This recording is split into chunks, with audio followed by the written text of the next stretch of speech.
Hey everybody, Steve again, back from Texas. That's where I live in Texas anyway. Just thought I'd throw that out there, see if I can get somebody to look at my video. Hey, this video is going to probably piss off a few veterans, and I don't mean by pissing them off.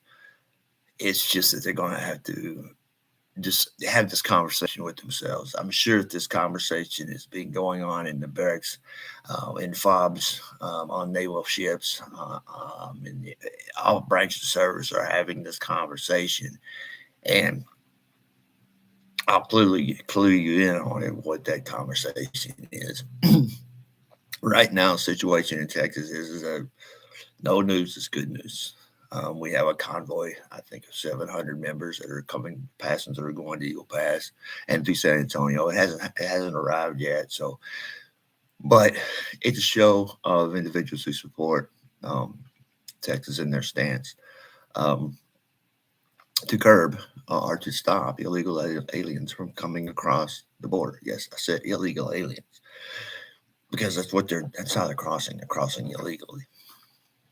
So more to come on that. And me being from Texas, I can actually drop some um, more facts in the future because the fact is I got a lot of buddies that are actually saying, "Hey, I'm going out. I'll call you when I get there." I haven't really made up my mind to go down there and support. And here's the reason why: is I believe this is they could set you up for another January 6th type of deal to where they come in, just lock everybody up and charge you with treason and these things, whatever, which wouldn't be true. But since when does the government have to be right?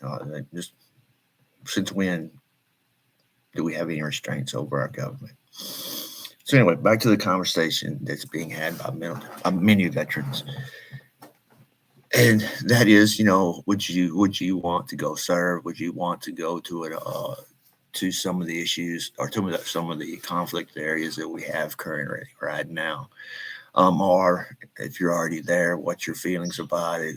What you want, what you want to come out of it, the whole 9 yards. Well, one of the things that pisses a veteran, a person who's in the military or a veteran, is um, it pisses you off to no end because you don't like a word. You don't know what's going on.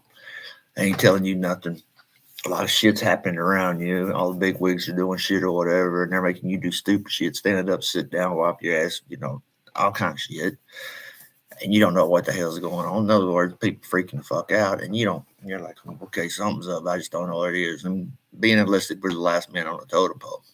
We're not supposed to know. But the question will come up from one of the barracks rats, and then we'll actually come up and say, well, why would I want to go? Why would I want to go defend the country right now? And they have a point. It's up to you to believe if they're right or wrong, but at this time, they have a point. And here's the reason why. We have learned of our atrocious military and how they handle Iraq, um, and of course, Afghanistan. We have 159 known attacks on bases that are in Iraq or in that area or in that region, and we're not really doing anything of substance. I mean, we're going out, okay, well, proportional response. Okay, so you bomb our posts, bomb our bases, and guess what? You don't really kill anybody, but we got to send a message. So we're just going to we'll go up and blow up two oil tankers that are actually in the middle of the desert that you didn't plan on using anyway. See, the thing about a proportional response is that it's not proportional because the fact is that they know what we're going to hit. They know what we're going to hit. So by the time we get there to hit it, it's insignificant to them again. However, the fact is that it puts on a good show for the world. Oh, yeah, well, they're fighting back. They're doing this, blah, blah. Hell, we ain't done a damn thing. So these proportional responses, if you are been in the military right now, you know it's all bullshit because the fact is that we don't really hit anything important. And this relates on to the people that are actually in these forward operating bases, because the fact is, like, you know what, who's out here protecting me? My question would be right now for those three individuals who passed away yesterday. We don't know the details. We just know that they were attacked, and they're not going to release any details. Have you noticed about all these 159 incidents? They haven't released any details, how it got hit, where they got hit, blah blah blah, or whatever. I think that's something that families might want to freaking know. If I was a family member right now, one of these people that are deployed in Iraq, I'd be very concerned because they can't guarantee your safety. So we don't know the consequences. We don't know exactly what transpired for these three individuals to die. I believe that all three were from the same unit, which is freaking, that sucks. So the unit has to have, well, of course, the families have to get their people home or whatever. But in the unit, it's very, very busting of morale whenever you got three guys in your same unit die on the same day. I mean, that's like, I can't really explain the feeling that individuals go through and how they react or whatever. But the bottom line is that everybody's freaking hard. If you're in that unit, this is a no shitter. We got payback coming. This is a no shitter. And I can't believe you just sitting had to sit there on a fob and know that you got incoming coming in, and there's not a damn thing you can do about it. They said wait on a proportional response. I'll be asking them, why in the hell am I here anyway? Because the fact is you ain't gonna let me do nothing. So let me just sit here and twiddle my thumbs and be a bullet magnet. Oh, but on that note, Biden will not go to Dover to greet the bodies when they come back later. I think it's later this evening. We don't know where the hell he's at, but he only had the balls to go and appear when these individuals arrive in their caskets on U.S. soil, and he doesn't even have the balls to actually welcome them back or to pay his respects. We don't even know if he's even called the families. So with all that in mind, you think, okay, that's what's happening now and what has happened in the past. Well, a few days ago, a couple weeks ago, we all heard about the three. There were two special operators that were out, and they got lost and drowned. Presumably, I believe they have pronounced them, but they stopped looking for them. What the hell were they doing? Okay, well, we don't know. They won't tell us. So if they won't tell us, it's probably top secret kind of operation, or secret at least. Secret, top secret, maybe above that. I never got above top secret, so I don't know. But anyway, they were doing something down there. I mean, you don't just put a bunch of Navy SEALs out in the freaking ocean down there and in a combat area and tell them to go swim around. They I'm sure we're going fishing. So my thing is this, is that if you are currently in the military right now, I would be questioning not only my leadership, maybe not my immediate chain of command, but I would actually be questioning what the hell is going on. Who are we taking orders from? Who's deciding this kind of shit? And who actually controls my future? And do I want to defend it or not? Many in the military, after the freaking Afghanistan situation, were appalled. They were like, what the? And just imagine, and most of us know, most of it, one day you're out here and you're running your patrols, you're fighting, you're doing whatever, and you're covering your sectors and you're doing, what you're being told to do, what you've done for a year.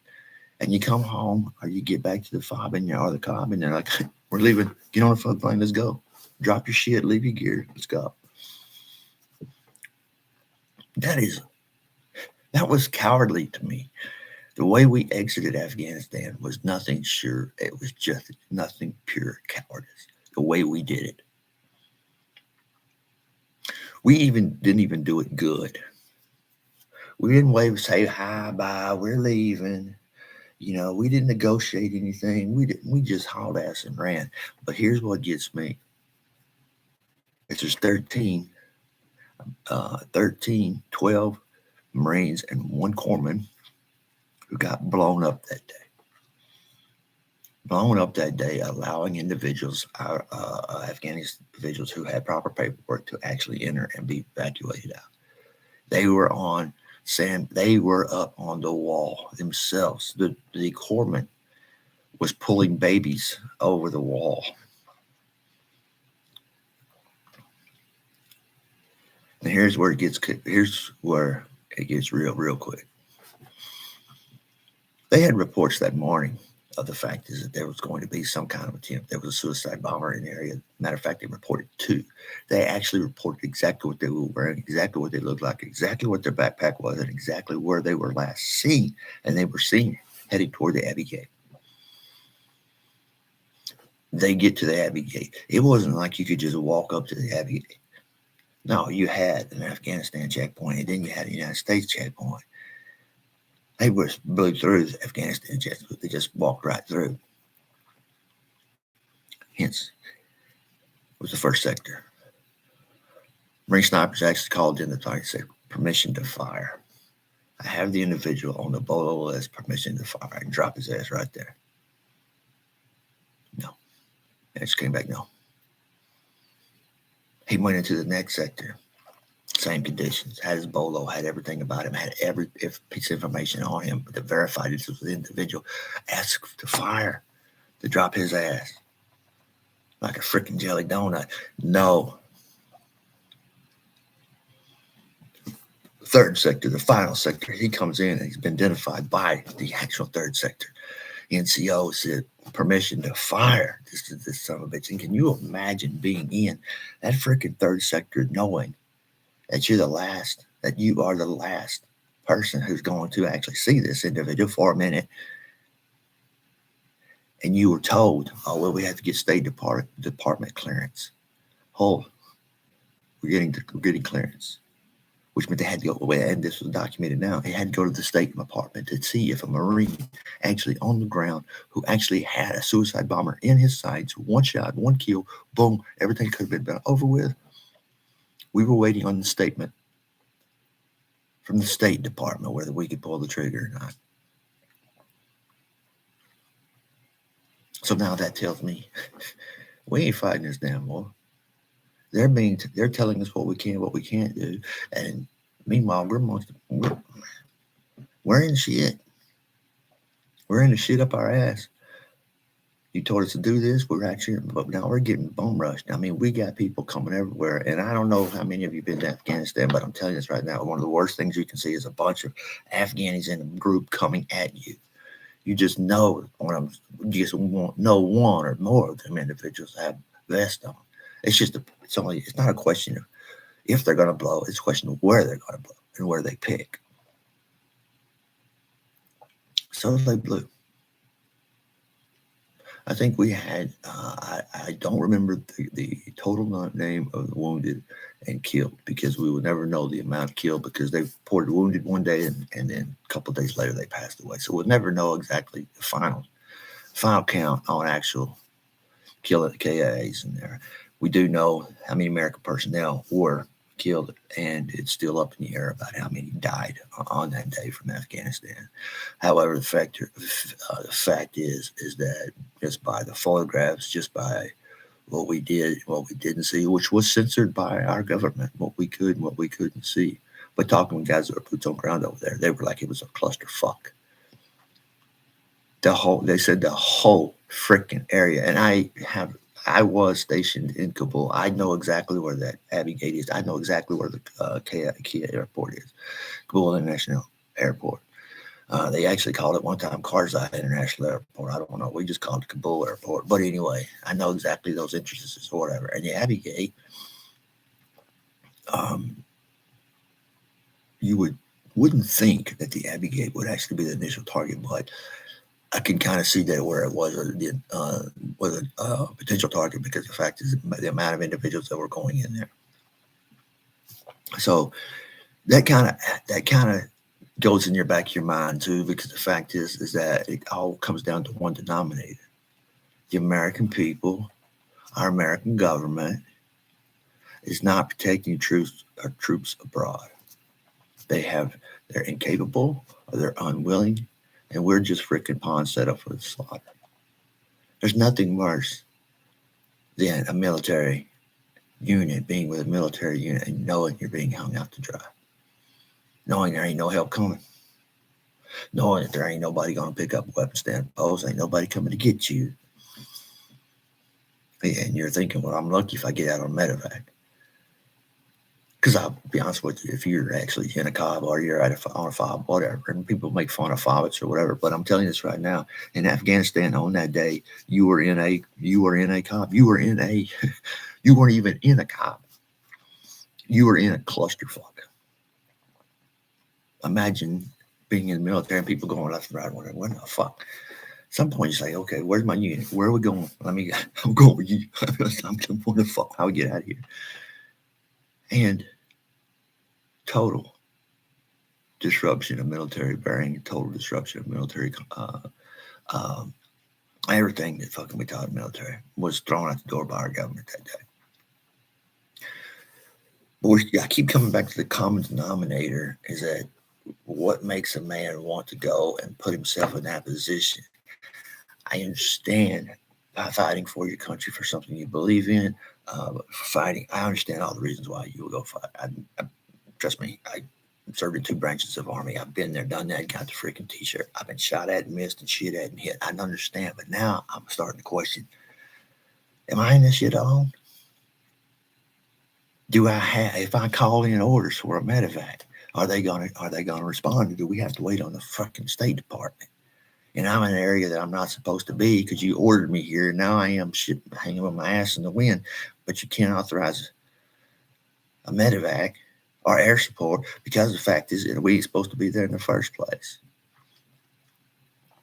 I have, in my endeavors, I have made it a point to talk to many veterans of Vietnam because during that time frame, when I was growing up, in my high school years, it would intrigue me, Vietnam, and the valor displayed by these individuals, and having to deal with that every day.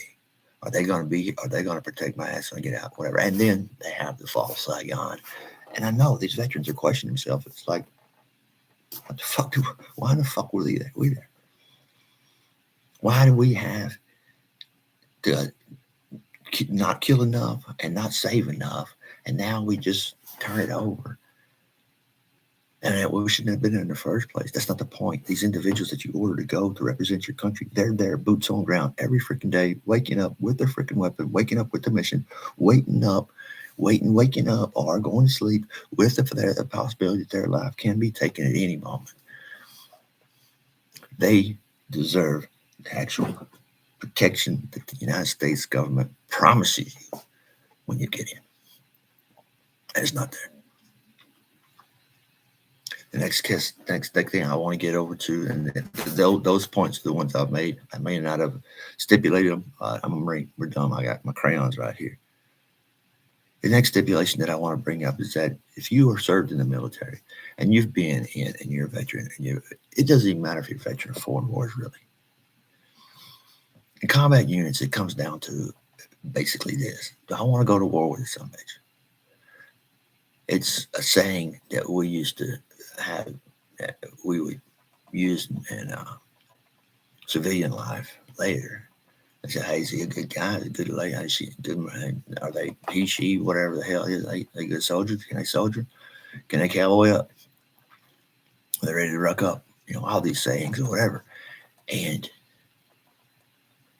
if the guy said, "Yeah, I'll go to war with him," you were cool. "Yeah, I'll go to war with him.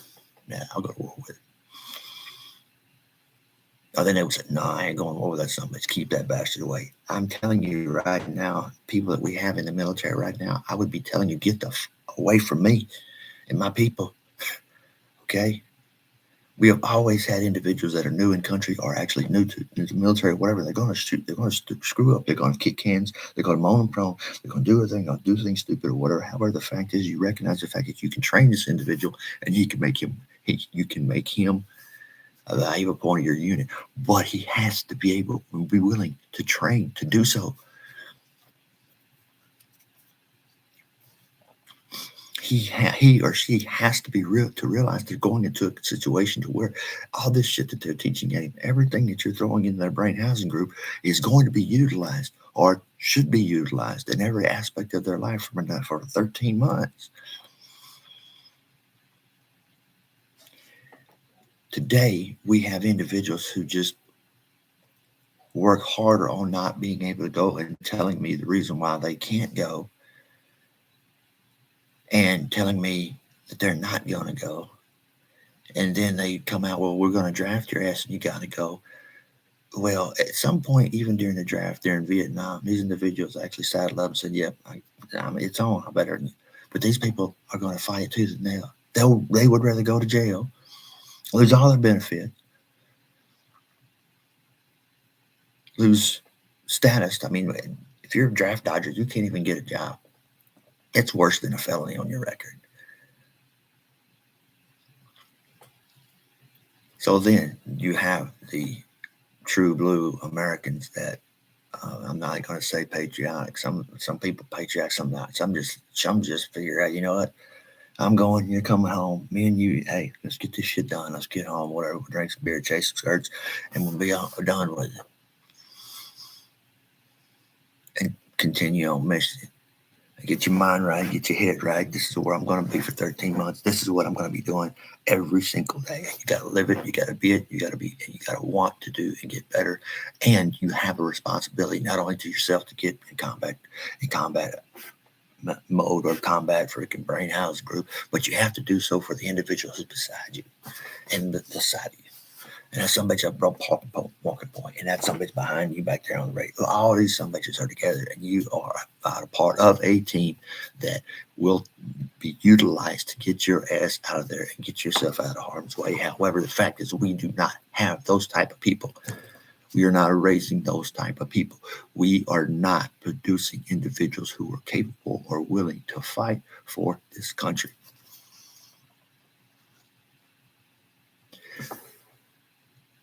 A good military personnel, when they're called up, they do not necessarily have to agree with why they're called up. However, they've got to respect the mission that they're on. And you have to respect the people that you voted in office to be able to know better than you do. But however, we don't have that right now. If I was in Iraq at that post, I think it was a post. That post where these people were attacked, I would be going to freaking livid. I guarantee you they locked down that post. I guarantee you they're dealing with an issue of soldiers being on that post, soldiers, sailors, Marines, Air Force, I don't care what you are, that are freaking pissed. And here's why they're pissed. Not because they were on a mission and they got hit and they lost some people. That's bad. That's bad. But to sit as an open target and get hammered and lose 3 of your people, and the United States government didn't even do anything about it and is waiting, there's a question in their mind, should they? It's unacceptable.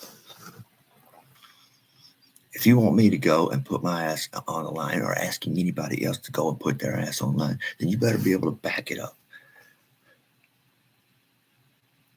And our government has not been willing to do that. So this is a reason why people are questioning it. If you don't want to go to war, to be honest with you, sometimes you don't have a choice.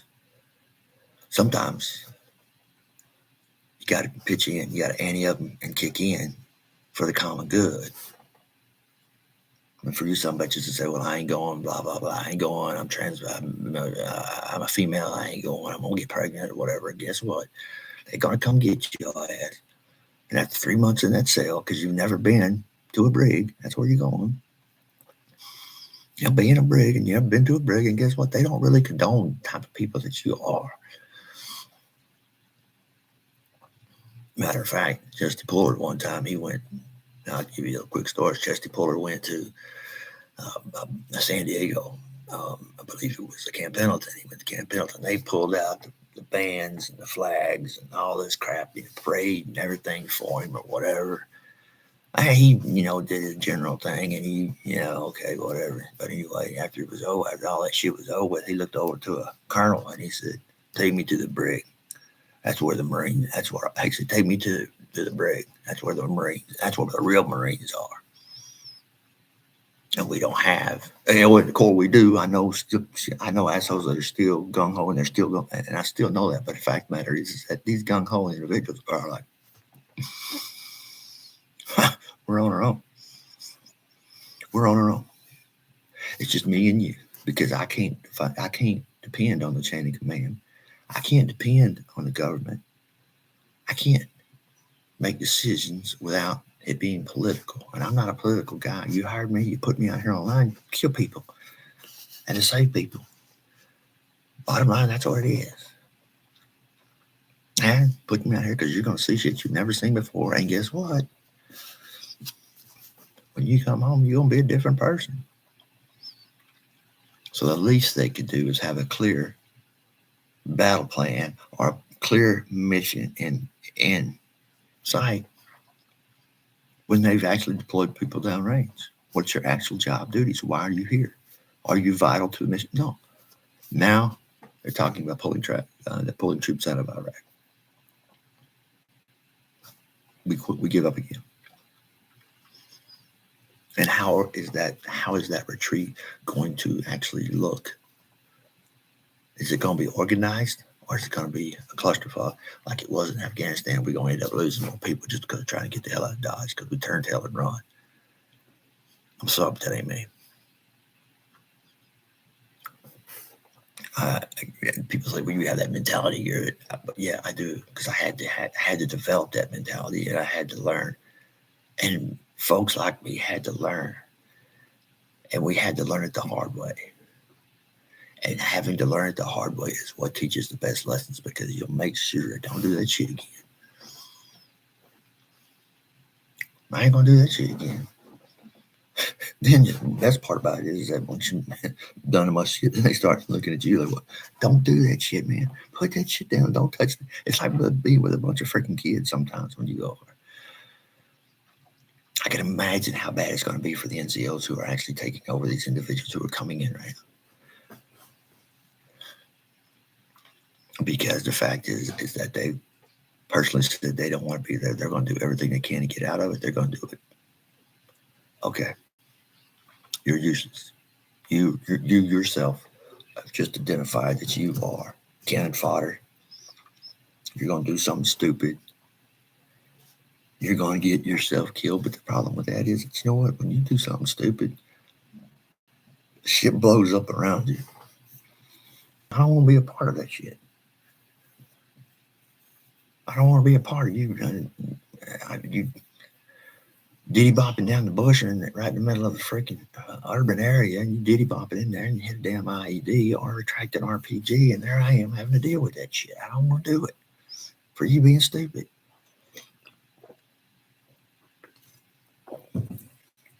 So the general main thing of this video is this: is that to all veterans who are actually going to be deployed downrange, I would get my shit together.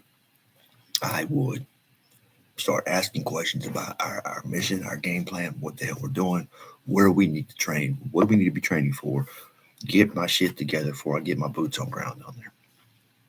What is our actual mission?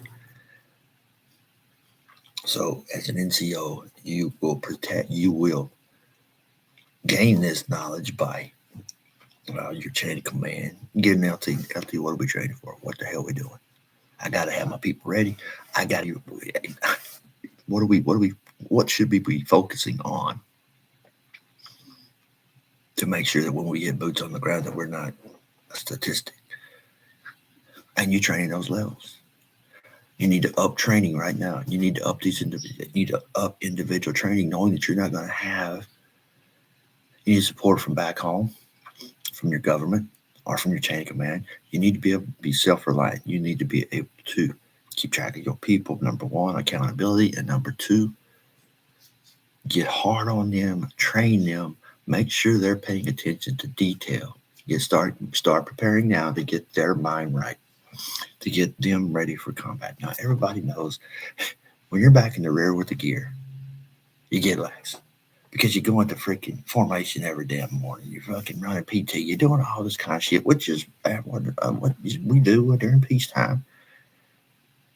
But whenever that light clicks and we're at wartime, shit around the post changes. There's training going on.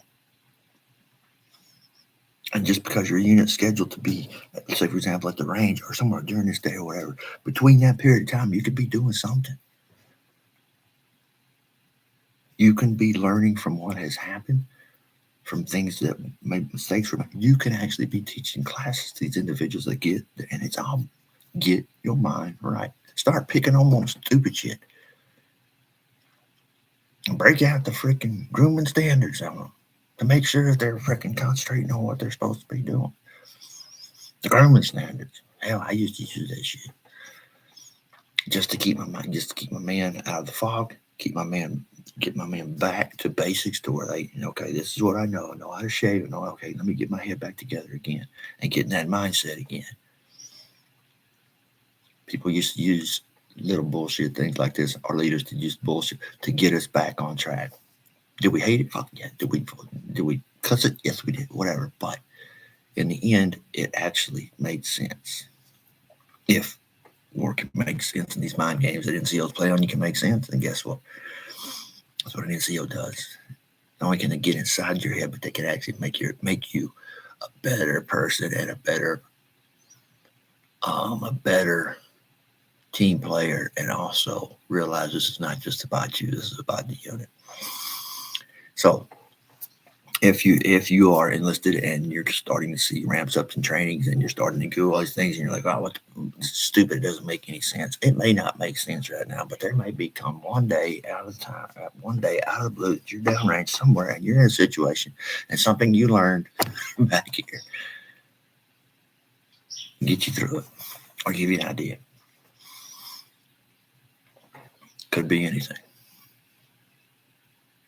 Quick story I'll tell you. And I think they portrayed this in some movie. I don't know, but this kind of no shit moment happened to me. We were in a TIG. I just got in country. It was in a little TIG, troops in combat, a little bit. I'm a sniper. Hell, I freaked the hell out. I'm like, oh shit, buddy, The sergeant came up to me. He looked at me like, you dumbass. I had dipped snuff. Like, what are you doing, you dumbass? And I'm like, well, I'm getting ready to what the fuck, whatever. He looked at me and said, man. And I think he quoted this from a movie. I don't remember which movie it was, but he said, do you know how you get through this shit? And I said, no, Sergeant, tell me how I get. He said, just realize you're already dead. Everything after that freaking comes easy. That saying may not have meant anything to anybody, but that right there is, you got a point. Yeah, he's got a point. So this is just a message to the military personnel that I have served with, and for individuals who are preparing to serve, those who went before me, Vietnam vets, our Korean vets, World War I, World War II, all those individuals that I gained knowledge from that helped me make it through Afghanistan. Currently, today, I still watch videos on combat clearing, different tactics that people are using, whatever, just to keep my head sharp, just so I'm like, okay, this is how they're doing it now. Okay, because things change. Oh, this is how they're doing it now. We did it this way, but you know what? That doesn't. Hey, okay. You're going to war, man. Prepare for it. Prepare for it. If you get libo Friday, Saturday, and Sunday, get ready, because Monday you're going to hit some shit on Monday. Might as well get drunk in hell on Friday and Saturday and recoup on Sunday, because you're getting ready to go to shit on Monday. You're getting ready to train hard. Understand the military cognitive machine and what they're getting you ready for, so you can be one step ahead of it and know what's coming next to the best of your ability. And know that messing with your head, messing with your routine, messing that is a test of you to see how you're going to actually perform in combat situations. That's all the military is just to prepare you to be able to actually perform in combat areas. I don't care if you're in finance and supply or whatever, you're still going to find yourself on a damn fob. And yes, there are casualties on the FOB. People being freaking stupid and shit. At Bagram Air Force Base, they had a great idea. Well, we got to implement the PT system. Okay, so these individuals started running around the wire out there. Hell, it took about 2 of them to get freaking shot up by snipers. Where they're going to stop that shit. So,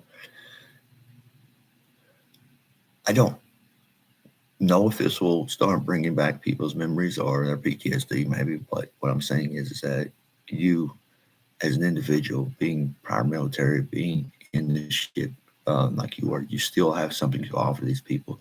You still have time to actually talk to these people, make them understand, and try to prepare them for what they're getting ready to go through, because nobody did it for us.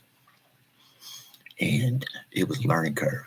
And if we can diminish that learning curve for a few individuals, to give them confidence, and just to actually just recognize the fact is that you recognize that they're getting ready to do some shit, and